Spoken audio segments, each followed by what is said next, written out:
Bordélien, bordélienne, bienvenue dans le podcast qui va régler tous vos problèmes. En tout cas, je vais vous donner mon avis cash, sans filtre et mes meilleurs conseils.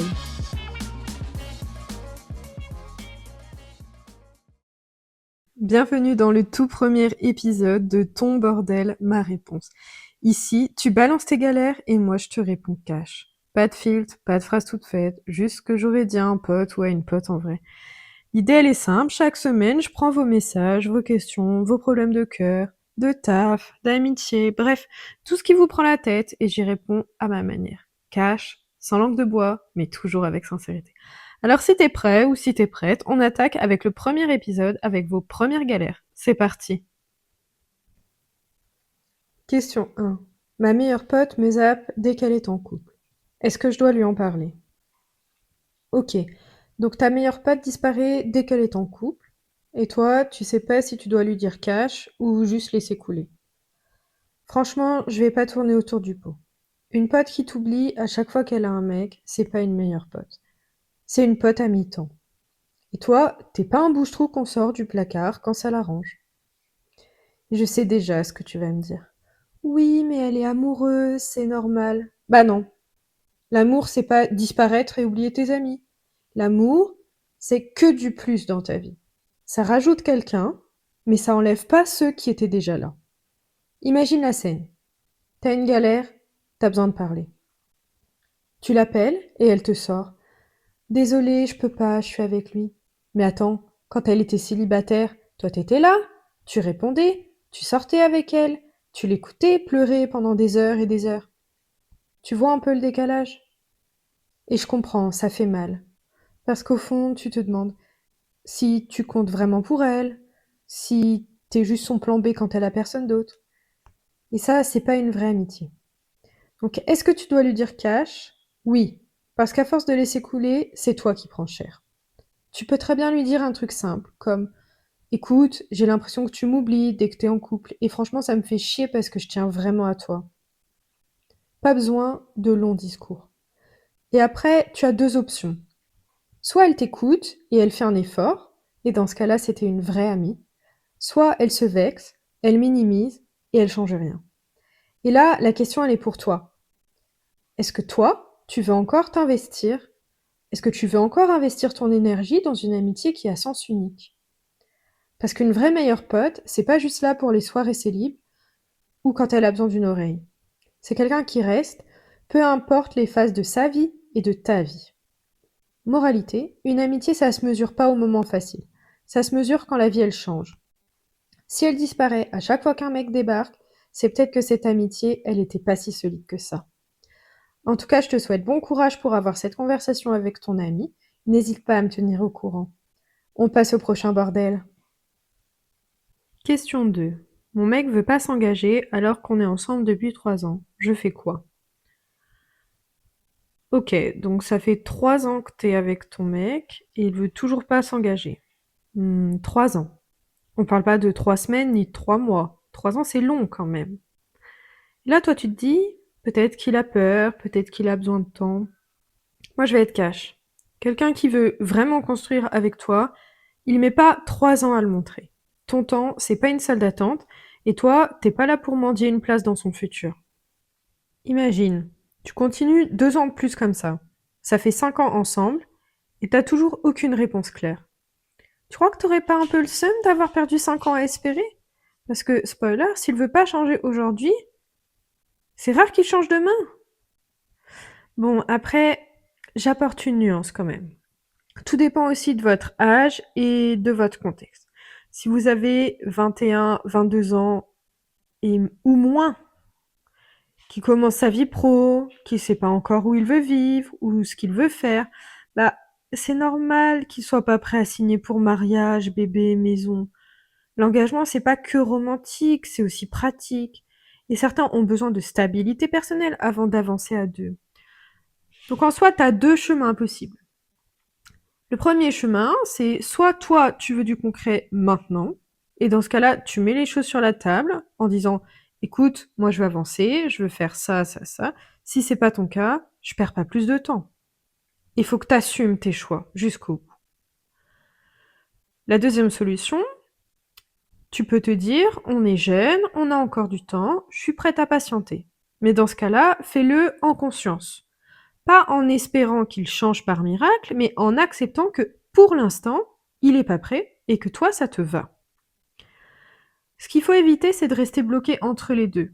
Attendre sans jamais être clair avec toi-même, ni être clair avec lui.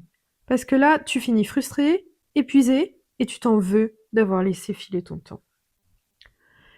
La moralité, c'est que l'engagement, c'est pas forcément un délai fixe, mais c'est une intention claire. S'il te donne que du flou, alors toi, tu dois être clair et tu dois demander le clair. Est-ce que tu veux attendre ou est-ce que tu veux avancer? Mais choisis pour toi, pas pour lui. On passe au troisième bordel. Question 3. Je me sens nulle à côté des autres, j'ai zéro confiance en moi. Comment changer ça? Ok, donc tu me dis que tu te sens nulle en te comparant aux autres, que tu as zéro confiance en toi. Déjà, je vais te dire un truc cash. T'es pas nul. C'est ton regard sur toi qui est dur et c'est pas la réalité. Mais si toi tu passes ton temps à te rabaisser, tu finiras par y croire. Et c'est exactement ce qui t'arrive. Tu regardes les autres et tu te compares.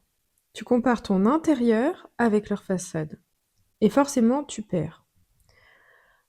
Pourquoi? Bah parce que ce que tu vois chez les gens, c'est juste la vitrine. Les sourires, les réussites qu'ils affichent. Mais les coulisses, tu les vois pas.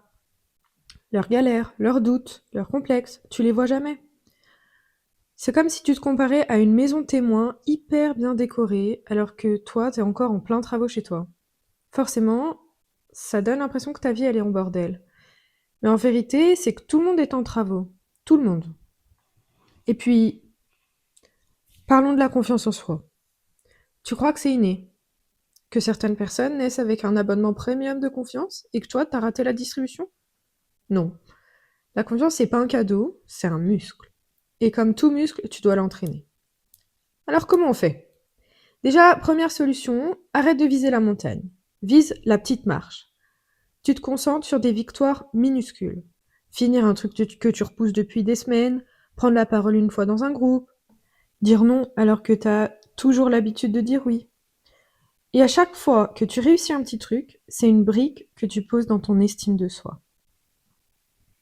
Deuxième solution, faut que tu changes ton discours intérieur. Si à longueur de journée tu te répètes je suis nul, je suis nul, je suis nul, bah ton cerveau, il finit par le croire. Parle-toi comme si tu parlerais à ton meilleur pote. Tu lui dirais jamais t'es vraiment une merde, non? Bah pourquoi tu t'infliges ça?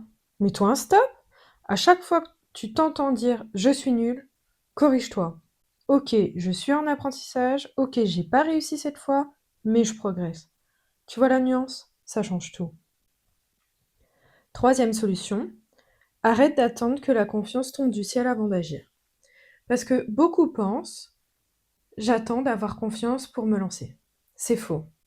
C'est en te lançant que la confiance, elle arrive. Tu montes sur scène, t'as peur, tu trembles, mais tu le fais. Et la prochaine fois, tu trembles un peu moins. Et la fois d'après, encore un peu moins. C'est comme ça que tu gagnes. Pas en attendant que la peur disparaisse. Quatrième solution, entoure-toi bien. Les gens, c'est comme les miroirs. Si tu passes ton temps avec des gens qui t'écrasent, qui se moquent, qui te rappellent tes failles, devine quoi? Tu vas te sentir minuscule. Mais si tu passes du temps avec des gens qui te valorisent, qui croient en toi, qui te respectent, petit à petit, tu finis par te voir à travers leurs yeux.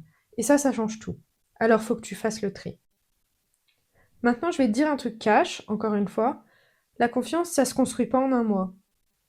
Tu vas pas écouter ce podcast et te réveiller demain en te disant waouh, je suis Beyoncé.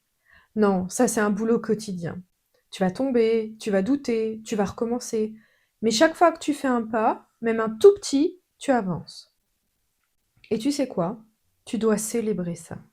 Parce que les petites victoires, c'est elles qui bâtissent les grandes. Et laisse-moi te poser une vraie question. Tu crois que les gens qui t'impressionnent, eux, ils doutent jamais? Tu crois qu'ils se sont jamais sentis nuls? Bah bien sûr que si. La différence, c'est qu'ils ont continué à avancer malgré leurs doutes. C'est ça le secret. Pas d'être parfait, pas de jamais trembler, mais de continuer à avancer, même avec la trouille au ventre. Alors retiens ça. La confiance en soi, c'est pas l'absence de peur, c'est le courage d'avancer avec ta peur sous le bras. Arrête de croire que t'es nul, t'es juste en construction. Et tu sais quoi? Être en construction, c'est pas une faiblesse, c'est une force. Parce que ça veut dire que tu peux encore bâtir ce que tu veux. Alors au lieu de te comparer à la vitrine des autres, concentre-toi sur ton chantier. Pose tes briques une par une et tu verras, à force tu construiras une putain de forteresse. Bon courage. On passe au bordel suivant. Question 4. J'ai rencontré quelqu'un sur une appli, tout se passe bien, mais il ne veut pas qu'on se voit en vrai. Je dois insister ou lâcher l'affaire. Ok, donc tu parles avec quelqu'un sur une appli, tout se passe bien, les messages sont fluides, peut-être même que t'as déjà des papillons, mais il refuse de te voir en vrai? Bah alors là, cash, c'est red flag. Parce que soyons clairs, le but d'une appli de rencontre, c'est quoi? C'est de rencontrer. Si la personne veut pas franchir le cap, ça pose des questions quand même. Ça peut vouloir dire plusieurs choses, et je vais pas te mentir, souvent ça sent pas très bon. La première possibilité, la personne n'est pas celle qu'elle prétend être. Tu sais très bien que sur les applis, il y a des faux profils, il y a des gens mariés, il y a des gens qui montrent une photo vieille de 10 ans, des gens qui se cachent derrière un pseudo. Et ceux-là, évidemment, ils veulent pas te voir en vrai, parce que la vérité les rattraperait. Donc ça, c'est déjà un scénario à pas négliger. La deuxième possibilité, c'est quelqu'un de sincère, mais qui a peur.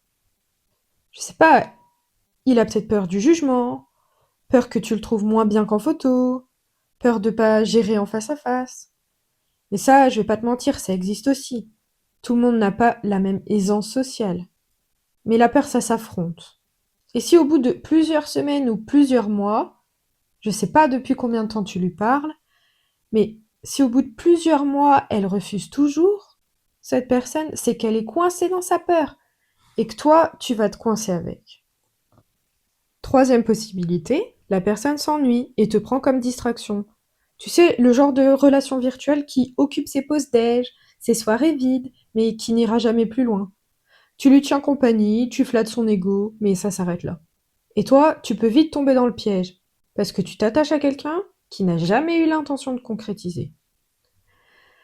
Donc déjà, pose-toi une question simple. Qu'est-ce que je veux, moi? Est-ce que je veux une relation réelle, avec des vrais rendez-vous, des vrais regards, des vrais souvenirs? Ou est-ce que je veux juste une correspondance virtuelle? Parce que si tu veux du réel, et que l'autre reste dans le virtuel, bah vous n'êtes pas sur la même longueur d'onde. Maintenant parlons options. Option 1, tu insistes. Option 2, tu lâches l'affaire. Je vais développer bien sûr. Option 1, tu insistes. Attention, insister ça veut pas dire harceler. Ça veut dire être clair. Écoute, on parle bien, mais moi je veux te rencontrer. Si tu refuses encore, c'est que t'as pas les mêmes intentions que moi. Tu mets les cartes sur la table. Tu te donnes une chance de s'expliquer. Peut-être qu'il y a une vraie raison derrière. Un complexe physique, un contexte perso compliqué, un besoin de temps. Et si c'est ça, à toi de voir si t'es prête à patienter ou pas. Pour l'option 2, tu lâches l'affaire. Et franchement, souvent c'est la meilleure. Parce que la vérité, c'est que si quelqu'un est vraiment intéressé par toi, il trouvera une solution pour te voir. Peut-être pas demain, peut-être pas dans un resto chic, mais un café, une balade, peu importe. Quand on veut, on peut. Et si la personne, elle refuse, c'est que soit elle veut pas, soit elle peut pas, mais dans les deux cas, ça bloque ton énergie. Et j'ai encore envie de te poser une question. Tu crois que tu mérites quoi? Passer des semaines, des mois, peut-être des années à fantasmer sur une personne derrière un écran? Ou vivre une vraie histoire avec du concret, des câlins, des disputes, des rires? Est-ce que tu veux un roman virtuel ou une vraie vie? Je vais être cash. Derrière un écran, tout le monde peut paraître parfait. Mais c'est dans le réel que tu vois si ça colle vraiment. C'est dans le regard, dans l'odeur, dans la manière de se comporter. Et ça, tu l'auras jamais par message. Jamais. Donc la morale, donne une chance, une seule, mais mets une limite. Et si la personne refuse toujours, Respecte-toi assez pour tourner la page. Parce que sinon tu vas perdre ton temps, ton énergie et surtout ton cœur dans une histoire qui existe que dans ta tête. Arrête de nourrir des relations fantômes. Ta vie, elle est trop précieuse pour être vécue derrière un écran. Si quelqu'un veut de toi, il le prouvera dans la vraie vie. Sinon, c'est qu'il voulait juste occuper son ennui, et toi, t'es pas un passe-temps. Alors souviens-toi, le virtuel, ça peut être une sorte de porte d'entrée, mais ça doit jamais être une prison. On passe au 5e bordel. Oula, c'est un long message. Coucou, je t'écris parce que je sature. J'ai l'impression que je suis toujours celle qui donne dans mes amitiés. C'est moi qui organise les sorties, moi qui envoie des messages, moi qui écoute les problèmes des autres. Mais quand moi ça va pas, y a personne. Je me sens utilisée en fait, comme si j'étais la psy gratuite ou la pote pratique, mais pas la personne qu'on appelle juste pour savoir comment je vais. Et le pire, c'est que quand j'essaye de prendre un peu de distance, ils me font culpabiliser, comme si j'étais égoïste. Je sais pas si je dois mettre des limites, couper les ponts, ou juste accepter que je suis pas la bonne copine, ou juste accepter que je suis la bonne copine du groupe. Mais franchement, ça me fait mal au cœur et ça me fatigue. Qu'est-ce que je dois faire? Ok, donc là tu me dis, j'ai l'impression d'être toujours celle qui donne dans mes amitiés, mais quand moi ça va pas, y a personne. Et quand je prends mes distances, on me fait culpabiliser. Déjà, laisse-moi te dire un truc cash. T'es pas une psy gratuite. T'es pas une assistante émotionnelle. T'es une personne, pas un service après-vente de l'amitié. Et là, t'es en train de décrire une situation que beaucoup de gens vivent sans jamais oser mettre de mots dessus. Ça s'appelle les amitiés à sens unique. C'est-à-dire des relations où toi tu donnes, tu t'investis, tu portes, mais en face, bah ça suit pas. Alors je vais te poser une question directe. C'est quoi pour toi une amitié? Parce qu'une vraie amitié, c'est pas juste partager des mojitos en soirée. C'est être là quand ça va, mais surtout quand ça va pas. Et si toi, t'as l'impression que tu fais tout le taf et qu'en retour tu reçois que dalle, bah c'est pas une amitié équilibrée, c'est une relation de service. Maintenant, je vais pas te mentir, il y a des gens qui fonctionnent comme ça. Ils savent prendre, ils savent se confier, ils savent vider leur sac, mais quand toi tu vas mal, ils disparaissent. Pas de message, pas de soutien, rien. Ou alors, au pire, ils te disent oh, mais oh là là, tu dramatises. Ça, c'est encore plus violent parce que toi, tu te dis attends, mais moi, je suis là, quand t'es en PLS, et toi, tu minimises quand moi, j'ai besoin. Je vais te dire la vérité. Souvent, ces gens-là, ils sont pas conscients qu'ils prennent plus que ce qu'ils donnent. Mais toi, tu le ressens. Tu le ressens dans ton énergie, parce que quand une relation te nourrit, tu ressors rechargé. Quand elle te vide, tu ressors épuisé. Et toi, là, bah, t'es fatigué. Alors parlons solutions maintenant. La première solution, c'est de poser tes limites. Tu dois apprendre à dire stop. Parce que donner par amour, c'est beau, mais donner jusqu'à s'épuiser, c'est de la maltraitance envers toi-même. Et je sais ce que tu vas me dire. Oui, mais si je dis non, ils vont le prendre mal. Bah et alors? Tu veux quoi? Être aimé pour ton absence de limite ou respecté pour ton équilibre? Puis arrêtons la culpabilité. Pourquoi on culpabilise quand on dit non? Parce que on a peur de passer pour une mauvaise personne? Mais au final, c'est quoi le plus mauvais? Dire oui alors que tu crèves de fatigue? Ou dire non pour te protéger? La vraie maturité, c'est de comprendre que ton non, il vaut autant que ton oui. J'ai une deuxième solution, c'est de tester tes amitiés. Par exemple, en arrêtant d'envoyer des messages pendant un temps. Tu regardes qui prend des nouvelles et tu vas vite voir qui tient à toi pour toi et qui tient à toi seulement quand ça l'arrange.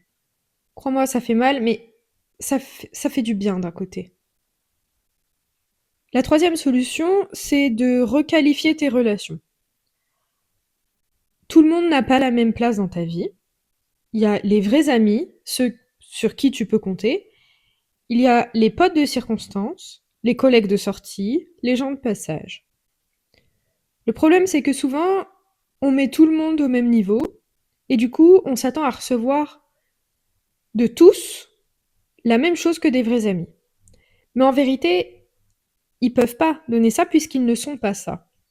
Donc, apprends à distinguer. Et quand tu sais qui est qui, tu souffres moins, parce que tu donnes pas le même investissement à tout le monde. J'ai une dernière solution, c'est que tu te recentres aussi sur toi. Si tu passes ta vie à te définir comme la bonne copine, tu finis par croire que c'est ton rôle et que tu veux juste être utile. Mais ton rôle, c'est pas être utile, ton rôle c'est d'être toi, de briller, de kiffer, de te sentir soutenu. Si une relation ne t'apporte pas ça, c'est pas une amitié, c'est une charge. Et je vais te glisser une nuance importante. Oui, l'amitié, c'est pas toujours 50-50 au quotidien. Parfois, tu vas porter plus parce que l'autre traverse une galère. Mais ça doit s'équilibrer dans le temps. Si ça fait 2 ans que c'est toi qui portes et jamais l'inverse, là, c'est plus un déséquilibre temporaire, c'est ton quotidien. Et ça use. Alors, dans la vie, tu dois choisir entre donner par amour et donner par sacrifice. Donner par amour, ça t'élève, ça te rend fier, ça te fait vibrer. Donner par sacrifice, ça t'épuise, ça t'assèche et ça te rend amer. Toi, aujourd'hui, t'es en train de confondre les deux. Tu crois que parce que tu donnes, tu fais preuve d'amour.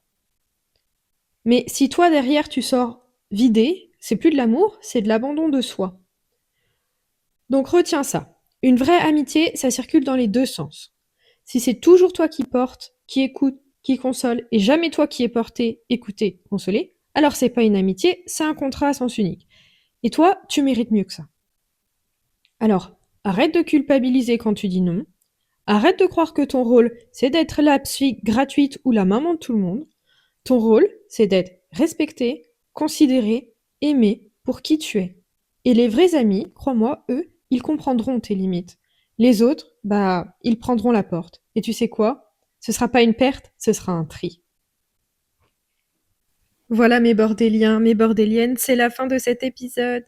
Merci d'avoir pris ce temps avec moi, merci de m'avoir écouté jusqu'au bout et surtout merci de me confier vos histoires, vos galères, vos questions. Sans vous, ce podcast, il n'aurait pas de sens. Si toi aussi tu veux m'envoyer ton problème, ton doute, ta situation chelou, ou juste ton bordel, tu peux le faire comme tu veux, en DM sur Insta ou TikTok, par mail ou directement via le formulaire Google.